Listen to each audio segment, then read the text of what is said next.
नमस्कार। चलिए आज राजनीतिक बहसों के शोर से थोड़ा दूर हटते हैं और शासन की प्रणाली को समझते हैं। ये विश्लेषण है दून विधानसभा क्षेत्र के चुनावी नतीजों का, एक तरह का फोरेंसिक अध्ययन।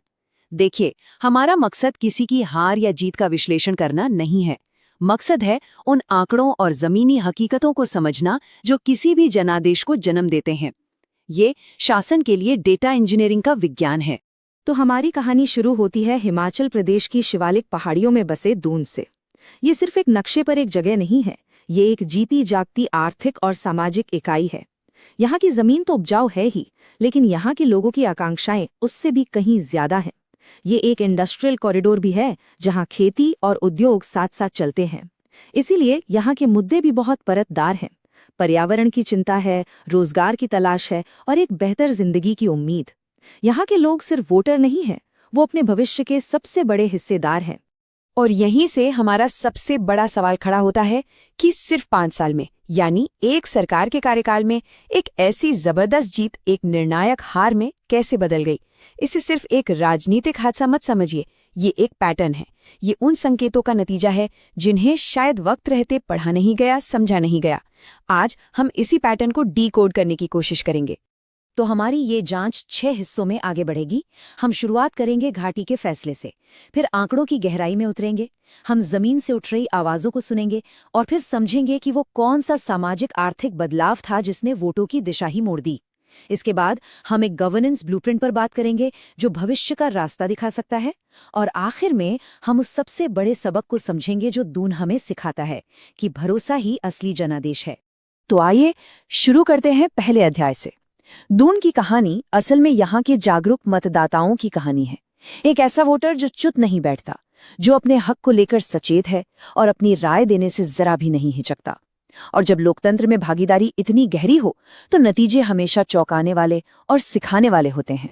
2022 के विधानसभा चुनाव में दून में 85.8% वोटिंग हुई। इस नंबर को बस एक आंकड़े की तरह मत देखिए, जरा सोचिए। इसका मतलब है कि हर 100 में से लगभग 86 लोग अपने घर से बाहर निकले और वोट डालने गए।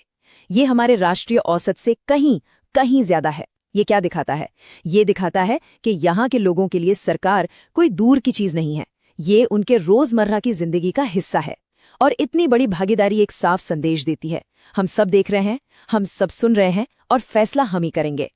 और 2022 में फैसला था बदलाव। 2017 में भारतीय जनता पार्टी के उम्मीदवार परमजीत सिंह पम्मी ने एक बहुत शानदार जीत हासिल की थी, लेकिन 5 साल बाद 2022 में वही वोटर उन्हें 6,811 वोटों के एक बड़े अंतर से हरा देते हैं और जीत होती है भारतीय राष्ट्रीय कांग्रेस के उम्मीदवार की।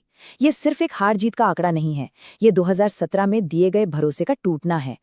चलिए अब भावनाओं से हटकर सिर्फ तथ्यों और आंकड़ों पर ध्यान देते हैं, क्योंकि आंकड़े कहानी का वो हिस्सा बताते हैं जो अक्सर सियासी भाषणों के शोर में कहीं खो जाता है। यही आंकड़े हमें हार की असली वजह तक ले जाएंगे। ये स्लाइड 2022 के जनादेश की तस्वीर बिल्कुल साफ कर देती है। कांग्रेस को मिले करीब 52% वोट, जबकि भाजपा सिमट गई 41% पर। सीधा सीधा 11% का फर्क। चुनावी विश्लेषण की भाषा में 5% से ज्यादा के अंतर को एक तरफा जीत माना जाता है। तो ये कोई कांटे की टक्कर नहीं थी, ये एक साफ और निर्णायक फैसला था। लेकिन असली कहानी इस स्लाइड में छिपी है। 2017 के मुकाबले भाजपा के वोट शेयर में 12% पॉइंट्स की भारी गिरावट हुई। राजनीति की भाषा में इसे जमीन खिसकना कहते हैं। ये सिर्फ कुछ हजार नाराज वोटों का मामला नहीं है, ये एक बहुत बड़े वोटिंग ब्लॉक का एक पार्टी से दूसरी पार्टी की तरफ खिसकना है। ये एक प्रणालीगत विफलता का संकेत है, जहां सरकार और जनता के बीच का संवाद कहीं न कहीं टूट गया था। जब हम पिछले चुनावों के आंकड़ों पर नजर डालते हैं तो दून का मिजाज और भी साफ हो जाता है। 2012 में देखिए, भाजपा का वोट शेयर सिर्फ 18% था। 2017 में ये उछलकर रिकॉर्ड 53% हो गया और 2022 में ये फिर लुढ़ककर 41% पर आ गया। ये अस्थिरता क्या बताती है? ये बताती है कि दून का वोटर किसी एक पार्टी से बंधा हुआ नहीं है। वो काम पर वोट करता है, वो उम्मीद पर वोट करता है और उम्मीद टूटने पर सजा भी देता है। हमारे संवैधानिक मूल्य हर नागरिक को सम्मान के साथ जीने का अधिकार देते हैं और साथ ही सूचित होकर अपनी राय रखने की आज़ादी भी। जब लोग इतनी बड़ी संख्या में वोट करते हैं तो वो इसी अधिकार का इस्तेमाल कर रहे होते हैं। आंकड़े हमें बताते हैं कि क्या हुआ। लेकिन क्यों हुआ, इसका जवाब जमीन पर लोगों के बीच मिलता है। तो अब हम अपनी जांच का रुख उन मुख्य शिकायतों की तरफ मोड़ते हैं जो दून की हवा में तैर रही थीं और जिन्होंने इस बड़े बदलाव की नींव रखी। जमीनी स्तर पर 3 बड़ी चिंताएं थीं। पहली, सीरस नदी में हो रहा अवैध खनन। ये सिर्फ एक पर्यावरण का मुद्दा नहीं था, ये लोगों के पानी के स्रोतों पर, उनकी खेती पर और उनके भविष्य पर सीधा हमला था। दूसरी चिंता थी युवाओं में बढ़ती बेरोजगारी। हाथ में डिग्री थी पर नौकरी नहीं थी, जिससे परिवारों में गहरी निराशा थी। और तीसरी, कल्याणकारी योजनाओं के पहुंचने में गड़बड़ियां। योजनाएं तो थीं, लेकिन उनका फायदा सही इंसान तक सही वक्त पर नहीं पहुंच रहा था। ये शब्द किसी एक इंसान के नहीं है, बल्कि दून के हजारों वोटरों की सामूहिक आवाज हैं। ये 3 स्तरों पर सरकार की नाकामी को दिखाता है। प्राकृतिक संसाधनों को बचाने में नाकामी, युवाओं को मौके देने में नाकामी और अपनी ही योजनाओं को ईमानदारी से लागू करने में नाकामी। और जब ये तीनों चिंताएं एक साथ मिल जाती हैं तो वो सिर्फ शिकायतें नहीं रहती, वो एक ताकतवर राजनीतिक तूफान बन जाती हैं। तो अब इन शिकायतों और चुनावी आंकड़ों के बीच सीधा कनेक्शन बनाते हैं। चलिए समझते हैं कि जमीन का ये गुस्सा वोटिंग मशीन में एक निर्णायक बदलाव के तौर पर कैसे दर्ज हुआ। किसी भी चुनाव को समझने के लिए वहां के सामाजिक ताने बाने को समझना बहुत जरूरी है। दून में राजपूत और ब्राह्मण समुदाय की आबादी करीब 50% है, जिसे पारंपरिक तौर पर भाजपा का एक मजबूत आधार माना जाता था। 12% की गिरावट ये साफ करती है कि स्कोर वोट बैंक में भी बड़ी सेंध लगी। इसका मतलब साफ है कि बेरोजगारी और शासन के मुद्दे जातीय समीकरणों पर भारी पड़ गए, और साथ ही पार्टी अनुसूचित जाति और पिछड़े वर्ग के वोटरों को ये भरोसा नहीं दिला पाए कि उनकी सरकार उनकी उम्मीदों को पूरा कर सकती है। 2017 की तुलना में वोटिंग में 4% की गिरावट भी एक बहुत बड़ा संकेत है। इसे सिर्फ लोगों की उदासीनता कहकर नजरअंदाज नहीं किया जा सकता। ये उन पारंपरिक समर्थकों का मौन विरोध भी हो सकता है जो मौजूदा विधायक के काम से इतने निराश थे कि उन्होंने विपक्ष को तो वोट नहीं दिया, पर अपना गुस्सा दिखाने के लिए घर पर ही बैठना बेहतर समझा। ये साइलेंट प्रोटेस्ट अक्सर सत्ता में बैठी पार्टी के लिए सबसे बड़ा खतरा होता है, क्योंकि इसे आसानी से आंका नहीं जा सकता। अगर हम उम्मीदवार का रिपोर्ट कार्ड देखें तो उनकी छवि पर कोई बड़ा दाग नहीं था। उनका स्थानीय प्रभाव भी ठीक ठाक था, लेकिन वो पैमाना जिस पर वो सबसे ज्यादा कमजोर पाए गए वो था काम। जमीन पर कोई ऐसा बड़ा प्रोजेक्ट नहीं था जिसे वो अपनी उपलब्धि बता सकें।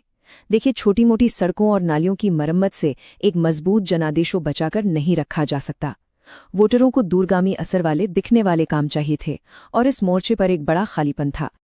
अब तक हमने समस्या का विश्लेषण किया, लेकिन एक रणनीतिकार का काम सिर्फ मर्ज बताना नहीं बल्कि इलाज का रास्ता दिखाना भी है।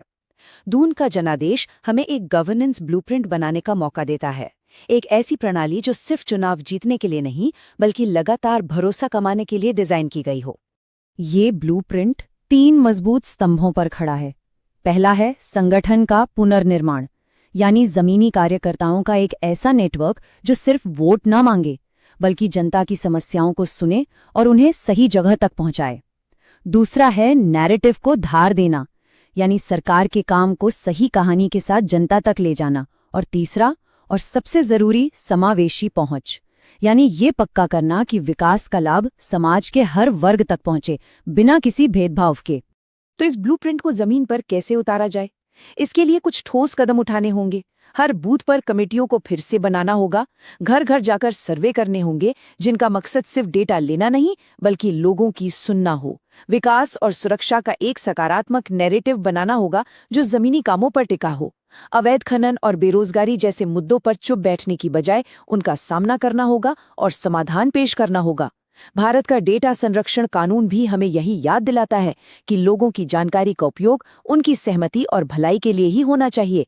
सार्वजनिक संवाद में जिम्मेदारी और पारदर्शिता शासन में विश्वास बनाने की पहली शर्त है। अब हम अपने विश्लेषण के आखिरी पड़ाव पर हैं। दून की ये कहानी सिर्फ एक विधानसभा क्षेत्र की कहानी नहीं है, ये पूरे भारतीय लोकतंत्र के लिए एक बहुत गहरा सबक है। सबसे बड़ा सबक ये है कि सारा शासन आखिर में स्थानीय ही होता है। राष्ट्रीय और अंतर्राष्ट्रीय मुद्दे अपनी जगह हैं, लेकिन जब एक आम वोटर वोट डालने जाता है तो उसके दिमाग में उसके घर के बाहर की सड़क होती है, उसके नल में आता पानी होता है, उसके बच्चे का भविष्य होता है और उसके मोहल्ले की सुरक्षा होती है। जो सरकार इन बुनियादी चीजों को ठीक नहीं कर सकती, वो किसी भी बड़े नैरेटिव के सहारे ज्यादा दिन तक टिक नहीं सकती। और यही इस पूरे विश्लेषण का सार है। आप रैलियों के लिए भीड़ किराए पर ला सकते हैं, आप मीडिया में शोर खरीद सकते हैं, लेकिन आप वोटरों का भरोसा उसे न तो किराए पर ले सकते हैं, न ही खरीद सकते हैं। भरोसा आपको हर दिन अपने काम से, अपनी ईमानदारी से और लोगों की समस्याओं के प्रति अपनी संवेदनशीलता से कमाना पड़ता है। तो आखिर में मैं आपके लिए ये सवाल छोड़ रहा हूं, अगर चुनाव, जैसा कि मैं मानता हूं, शासन को बेहतर बनाने के लिए डेटा इंजीनियरिंग का एक तरीका है, तो वो सबसे जरूरी डेटा पॉइंट कौन सा है जिसे एक नेता को कभी नहीं भूलना चाहिए? शायद वो डेटा पॉइंट है जनता का भरोसा। ये एक ऐसा मीट्रिक है जिसे कोई भी डैशबोर्ड नहीं दिखा सकता, लेकिन यही हर चुनाव का नतीजा तय करता है।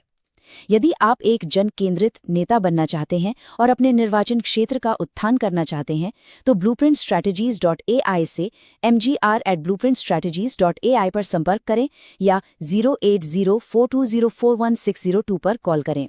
उद्देश्य राजनीति से परे।